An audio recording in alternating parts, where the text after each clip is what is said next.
Today I want to talk about fiddles and bows and the desire to change your equipment, dealing with instruments that aren't suiting you, and all those details that pertain to that.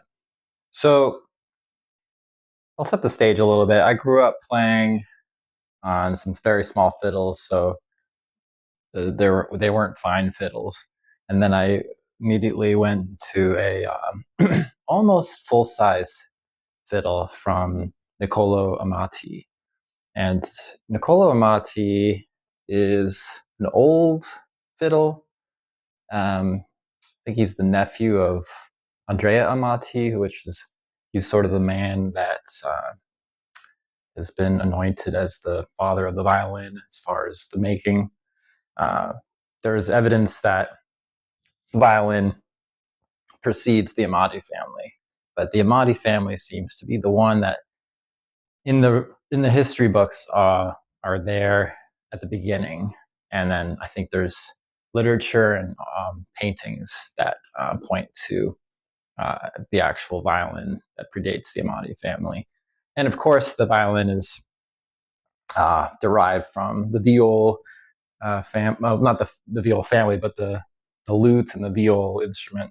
It's definitely just sort of like an evolutionary instrument, and then at the Amati, um, by the time Amadi's shop was dealing with making instruments, the the ideas and the preferences and the shapes that sort of solidified um, in a larger way, and then it was not until Niccolo Amati that Stradivarius worked under him, and from Stradivarius things kind of got perfected, I would say, with that Cremonese time period. So like mid 1700s in Cremona, Italy.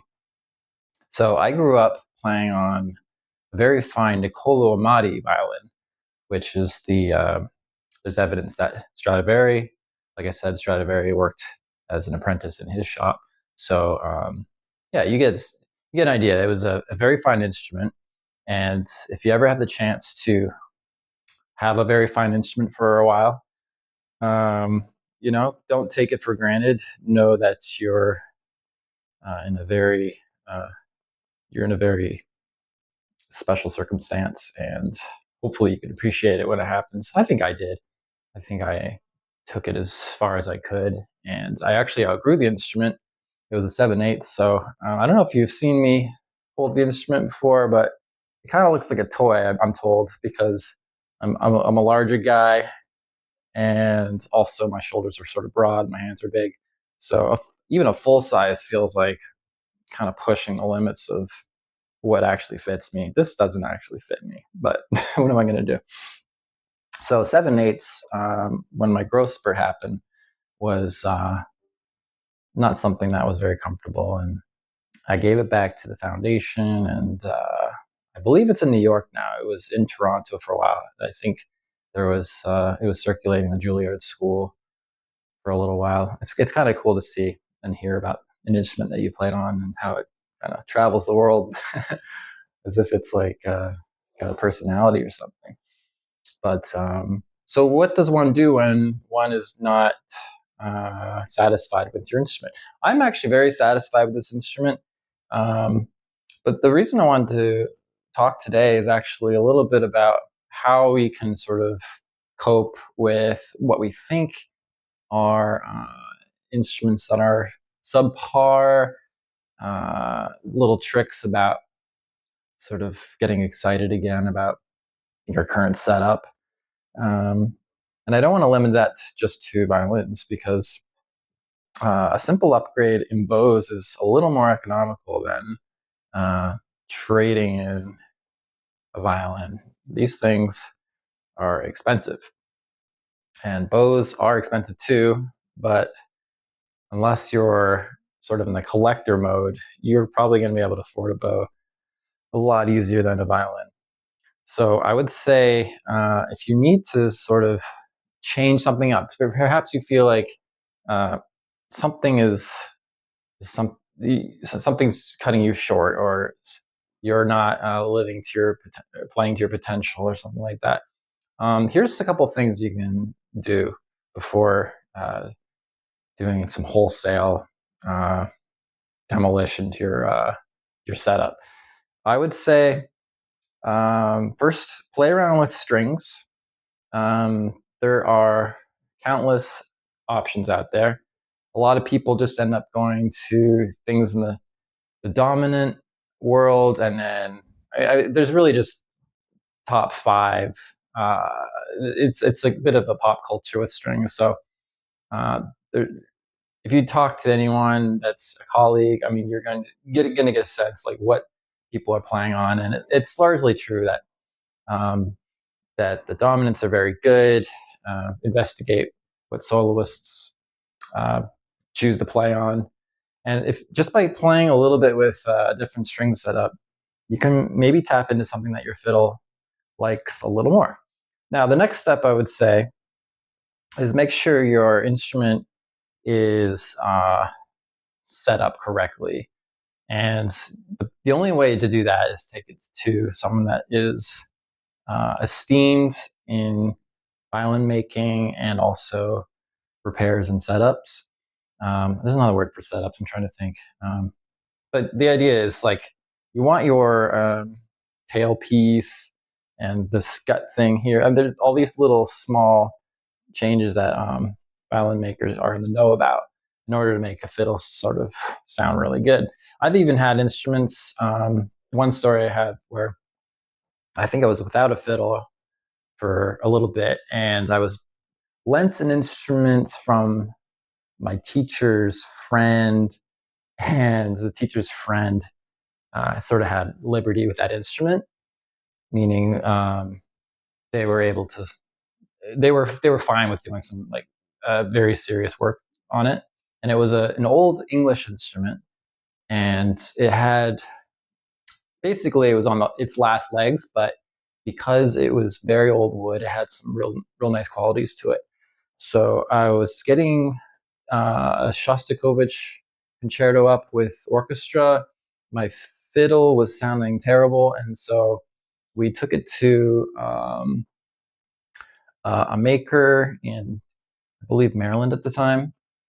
He's moved to downtown Philadelphia since then, but he ended up just taking the violin apart and reworking the entire front plate of the fiddle. He just thinned it out, which is, I think, is probably open heart surgery for a fiddle. It's some serious business. It might not be, but to me, I feel like that's really pushing getting your violin adjusted. So you can really do a lot of things beyond adjusting your sounding post and your tail gut. Tail gut is this thing that holds the tail piece onto the frame, onto the body of the instrument.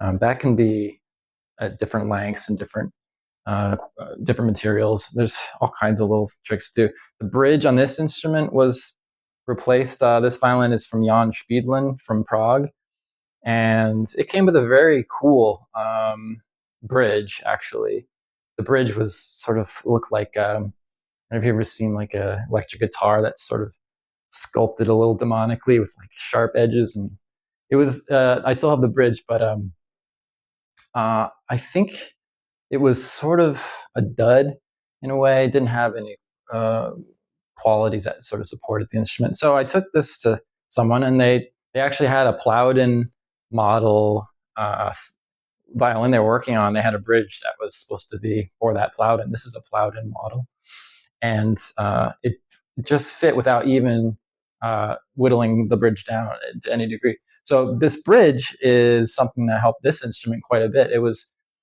a very responsive instrument before this bridge, but this bridge made it extremely crisp because I was feeling it wasn't as crisp as I would want it to be. So the strings, the setups, the adjustments rather, adjustments is something that I would also not do, but it's kind of annoying to take your violin, an hour away to someone that's an expert just to have your sound post adjusted. But that is also low hanging fruit for making your instrument sound good. And yeah, and then the bow. So one thing costs a little bit of money, and these other things do cost money, but they can remedy your instrument. Probably don't want to go into this too much, but sometimes you'll have an open seam, and if you do take it to someone, that's something that they'll check for. They'll just go around the instrument, and all of a sudden it goes. That means the instrument's got an open seam here. And the open seam usually is between the rib and the front plate. So those are things that can help. Now, beyond that, when is the time to get a new fiddle? Well, it's tricky because modern instruments, I think, are almost as good as the very fine instruments. Meaning, there's a ton at the 20K USD, US dollars to 50. I want to say so. Like a Sigmuntovich violin is probably something like 60 now. So yeah, something like well, maybe I'm highballing it. Maybe it's more like 15 to 60 or something like that. Beyond that, there's a bit of a no man's land. You'll have this gulf of price points where, let's go backwards. So like if you're not dealing with a Guadagnini or something like that, which is probably $1 million now, if you're working back from that, then I would say you're going to be dealing with something very fine, like Violin, like high six figures. Below that, something like Samuel Nemeshani. Samuel Nemeshani. Can't say it right now. He's a Hungarian maker. If you can actually find a real one, that's probably in the low six figures that sound good. So I think those instruments are among the price points that are pretty expensive and are very fine, but there's few and far between with that $100,000 to $1 million mark. As far as the yes, there's a lot of violins in that range, but I feel like the quality is just negligible. Whereas the next order of magnitude is to the very fine Cremonese instruments. So that we're talking the Del Jesus and some of the Amatis perhaps, and Stradivarius. This is to say nothing of the very, very fine instruments that are always being either bought and sold and put in people's collections, or performers somehow are lent them through foundations and things like that. So let's just take that for granted for now. But the exciting thing is there's a world of opportunity for fine violins in the $20,000 to $60,000 range.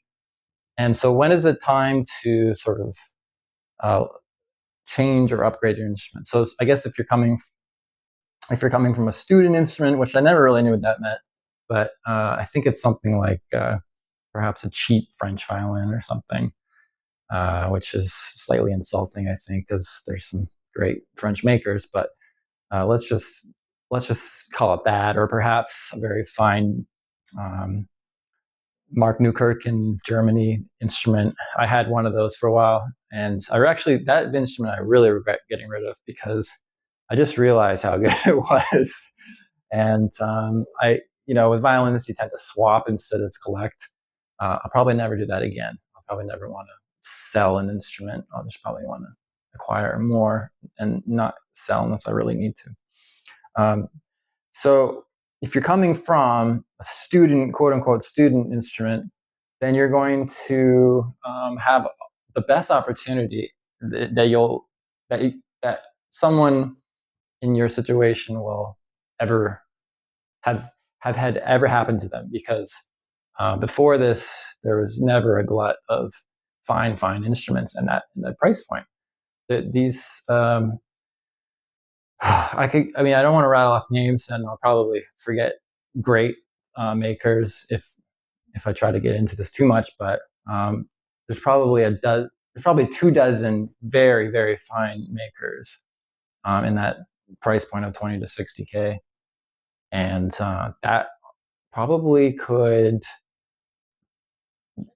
keep pace with of the top instruments that are out there with the right situation. So let's say you have a Strad that's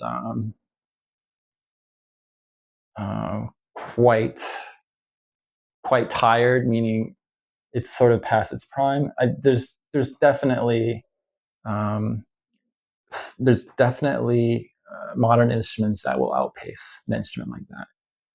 So not amazing. Like you have everything at your fingertips if you can, cobble together something like enough that you would buy a minivan or something like that. That's all you would need to buy an instrument. So right now, the reason I bring this up is because it's also hard to tell when to just sort of calm yourself and be less fussy. One thing with violinists and anyone that's deals with violinists on any level will know we're very fussy people, and if we're not fussy, we're not very good violinists. I feel like so. There's nothing wrong with being fussy, but to be perpetually fussy over instruments and bows is something that I feel like it's really part of our culture and not part of our foundation and our character as players. And it's very distracting. I'm in that process right now. I just happened to bump into a very fine instrument that's sort of in that middle low 5-figure price point range that I can get my monies together and acquire. But it's just the thing I need to do instead of worry about the money is just like, do I really need to explore this? Because there's a trade-off when you sort of whet your appetite and indulge yourself with constantly acquiring things that you want because there's something wrong with your current. Definitely, you need to exhaust all the possible current issues that you have. And then at that point, I mean, if you objectively are just saying, with these strings and this setup and this has been adjusted, there's still, I cannot reach my potential with this instrument, then yeah, perhaps it is time to look for a new instrument. So I'm kind of going through that process right now. I just wanted to share that, what it's sort of like to be in the market for instruments and what to expect. I'll probably go into this at another point as far as the economics of buying instruments. But I just wanted to say, sort of as a teaser, that buying violins is a terrible investment. And you're only going to want to buy things like violins and bows just because you need the tools. There should be no other reason. There should be no convincing anyone that these aren't fine investments. They are not. I can prove it. I've essayed about this matter with data, and I'll share some of that at some point. But just to give you a little teaser that no, don't buy violins because they're good investments. Don't fool yourself. These are terrible investments. They're a loser. They're basically a liability, and so only treat them as if I'm a great basketball player. I need new shoes, kind of thing. And if you treat it that way, then you'll be in the clear.